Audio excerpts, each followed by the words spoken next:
Picture this. You're just returning to your car after a relaxing game of golf with your pals. A man of your class must have a very classy car. One so classy, women look on lustfully, and men look on in jealousy.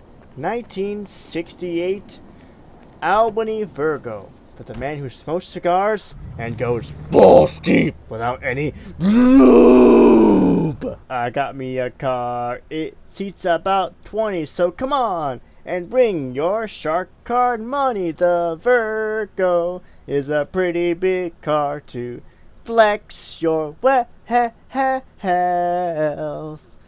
Virgo baby. The Virgo baby. Alright, so before I begin, I actually really like this car. Sadly, I'm going to sell it as soon as this review is over. I'm going to sell it in order to buy other car I'd like to review and also have. Now, I have enough money to buy the car itself, but I want to have a little bit extra, for mods and all that stuff. So, but I do like this car a lot. Anyway, on to the review. In a post-war car industry awash with fins, scoops, and ornamental hubcaps, the Virgo stood out as something more composed and thoughtful.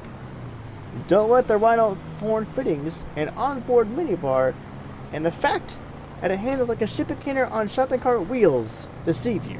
It's just as close as the American car industry has ever come to elegance. The Virgo started out in GTA Vice City and pretty much retained the same general look all the way up until GTA 4. But as I said before, it is now known as the Virgo Classic. One thing that always bugged me was the Virgo Classic was manufactured by Dundreary, not Albany. Did Rockstar forget to check their vehicle lore? Anyway, the Virgo returned to GTA 5 resembling a 6th generation Cadillac Eldorado. There's something interesting about this rendition. It bears a striking resemblance to another car from GTA 4, the Buccaneer. Even the taillights resemble the GTA 5's version of the Buccaneer's taillights. This makes sense, of course, seeing both the Buccaneer and the Virgo are made by the same manufacturer, Albany.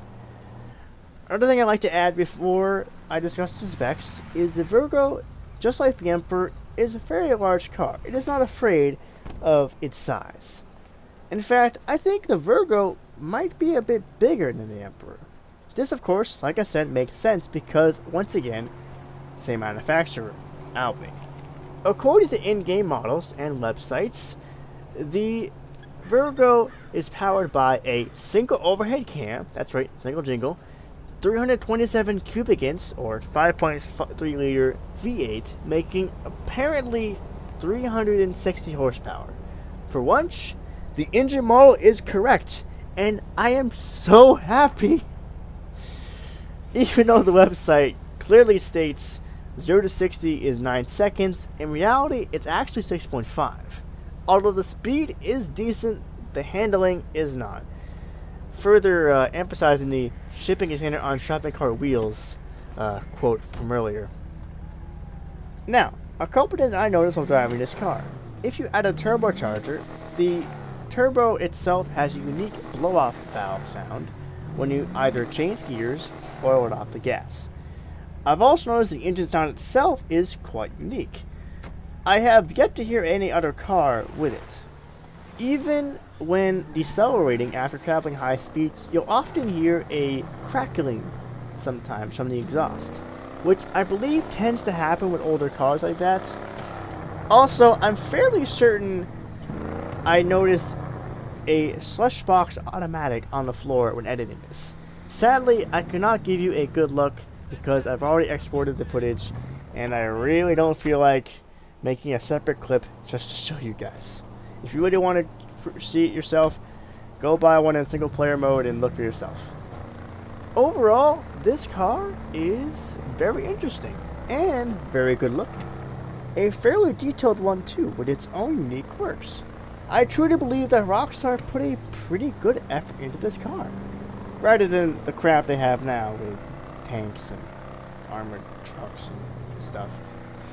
Mind you, this was one of the last cars to be released on the last gen consoles. That was the 360 and the PS3. This was also before updates were discontinued for last gen. So that itself is pretty phenomenal. As always, I hope you enjoyed this week's episode, and I will see you all next week. This has been RCR San Andreas signing off. Good night.